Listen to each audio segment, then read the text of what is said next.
Pour en parler avec nous, Arnaud Chiche, médecin anesthésiste, fondateur du collectif Santé en danger. Merci d'avoir accepté notre invitation.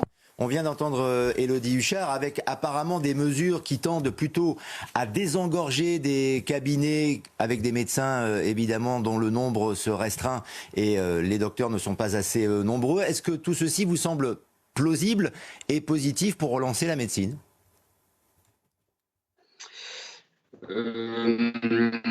Écoutez, ce que je retiens, c'est que Gabriel Attal s'intéresse au sujet santé. Donc ça, c'est déjà une bonne nouvelle. Parce que vous savez, les politiques aussi, parfois, ils ont tendance à chanter complètement le sujet. Donc en cela, c'est bien. Je trouve qu'on survend un peu en termes de communication. Il y a une survente quand même des effets attendus. La taxe lapin, il est certain que la communauté médicale, ça l'exaspère, les créneaux qui ne sont pas honorés par les patients.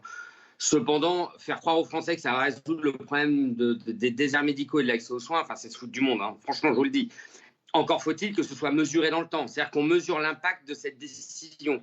Parce que c'est pareil, c'est une annonce comme ça, on n'a pas le plan de la mise en œuvre, on n'a pas de détails. Donc je suis un peu dubitatif. Moi, ce qui me gêne, si vous voulez, je vois bien qu'il y a une volonté de bien faire.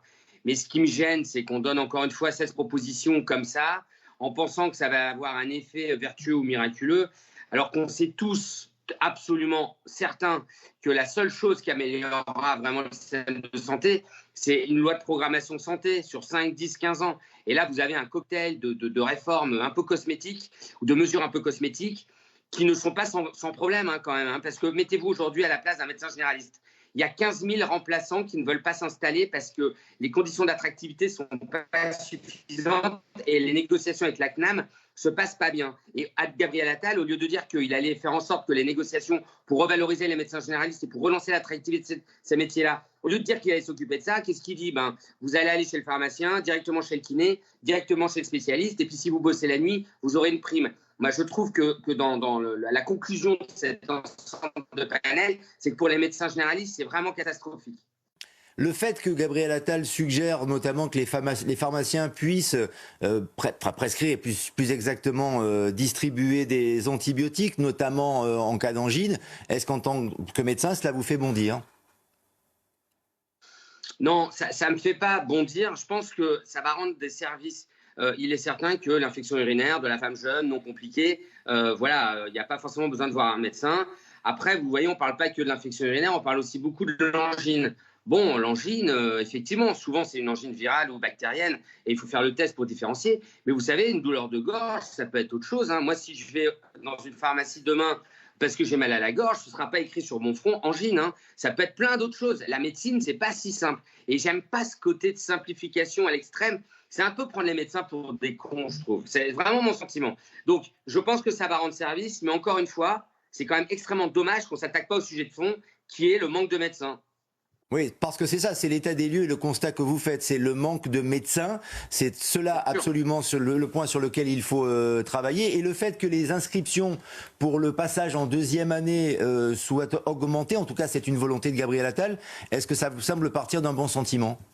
Écoutez, le collectif Santé en danger que j'ai fondé dénonce la réforme des études de santé depuis plusieurs années. Donc je suis heureux qu'il ait enfin compris en tant que Premier ministre que la réforme actuelle était catastrophique. Mais vous savez, je vais reprendre la présentation que vous avez faite de votre éditorialiste. Le numerus clausus, il a été certes supprimé sémantiquement, mais il a été remplacé par l'apertus, le numerus apertus, qui est un concours aussi agressif. Et quand on regarde véritablement le nombre d'augmentations de postes en faculté de médecine, l'apertus n'augmente absolument pas assez de médecins.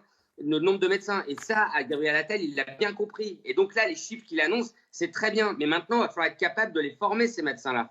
Or, les hôpitaux, on vous dit que les hôpitaux en manque de médecins. Les doyens, si vous les interrogez, ils disent que c'est compliqué. Et les professeurs d'université, ils sont très en colère aussi parce que eux, leur retraite, par exemple, elle est très mauvaise. Et aujourd'hui, quand vous avez 40 ans, vous n'avez pas forcément envie d'embrasser une carrière universitaire, alors même qu'on a besoin des professeurs pour former les médecins. Donc, si vous voulez, il y a les effets d'annonce, il y a la mise en œuvre. Et il y a aussi tout ce qui est en amont. Et ça paraît très superficiel, et la manière dont c'est amené. Donc, ça va dans le bon sens. Déjà qu'on ait compris qu'il fallait augmenter le nombre de médecins, ça va dans le bon sens. Mais il faut vraiment se mettre en situation d'y arriver.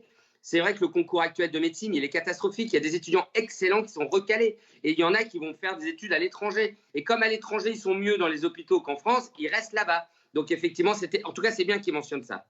Il y a donc la pénurie des médecins, les déserts médicaux et aussi les conditions de travail. J'aimerais juste attirer votre attention sur ce qu'on pourrait appeler un fait divers, mais cela concerne le personnel soignant et la sécurité du personnel soignant, avec parfois des patients qui sont de plus en plus véhéments, voire violents. Et ce qui est arrivé hier, c'est qu'un brancardier a été grièvement blessé après avoir été passé à tabac par plusieurs personnes qui accompagnaient 2 patients à l'hôpital de Châlons, c'est en Vendée.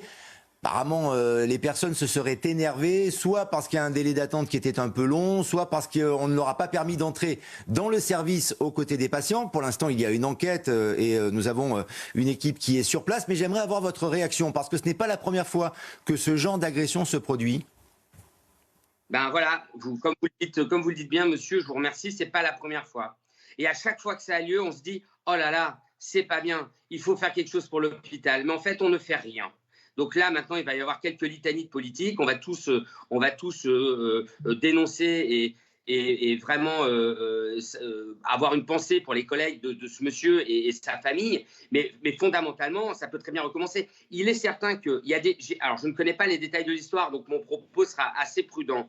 Mais il est certain que d'une manière générale, les délais d'attente dans les services d'urgence, 6, 8, 10 heures, par manque de personnel ou par manque de lits en aval, c'est-à-dire l'impossibilité de transférer des malades parce qu'on manque d'infirmières, comment voulez-vous que des gens un peu fragiles ou instables ne pètent pas les plombs? C'est évident. Donc moi, je vais vous dire un truc, compte tenu de ce que je sais, de la difficulté des services d'urgence, il y a des gens qui sont refoulés à l'entrée des services parce qu'il n'y a pas de médecin. Il y en a d'autres qui sont obligés de faire 80 km. Je suis même surpris que ça n'arrive pas plus souvent. Hein. On a beaucoup de chance. Hein. Et là, c'est quoi la réponse à cela? D'abord, il faut sacraliser les soignants. Et je vous assure que dans la bouche du ministre de la Santé ou de Gabriel Attal ou même d'Emmanuel Macron, j'attends toujours, depuis que le Covid était il y a très longtemps, vous savez, quand les soignants sont évoqués, c'est toujours culpabilisant, c'est toujours de leur faute. Donc d'abord, il faut sacraliser la profession, il faut garantir la sécurité, mais vous savez, je vais vous dire, la meilleure sécurité qu'on peut offrir à des soignants, c'est qu'ils soient en nombre dans les hôpitaux. Et vous voyez, il y a un sénateur, Bernard Jomier, qui a un projet de loi tout prêt, qui doit discuter à l'Assemblée nationale, qui a déjà été voté au Sénat, pour augmenter les effectifs dans les hôpitaux, mais ça, évidemment, on n'en parle pas. On vous parle d'une taxe lapin. Et en fait, cette taxe lapin, on nous l'a balancée dans la tronche comme ça un week-end. Tout le monde se débat là-dessus et tout le monde donne son avis, mais ce n'est pas ça qui va révolutionner le système de soins. C'est une loi de programmation et augmenter les effectifs dans les hôpitaux. Et ça, ce n'est pas fait, ce n'est pas annoncé. Donc pour moi, Gabriel Attal, il a tout faux, je suis très en colère. Merci Arnaud Chiche, merci de votre témoignage.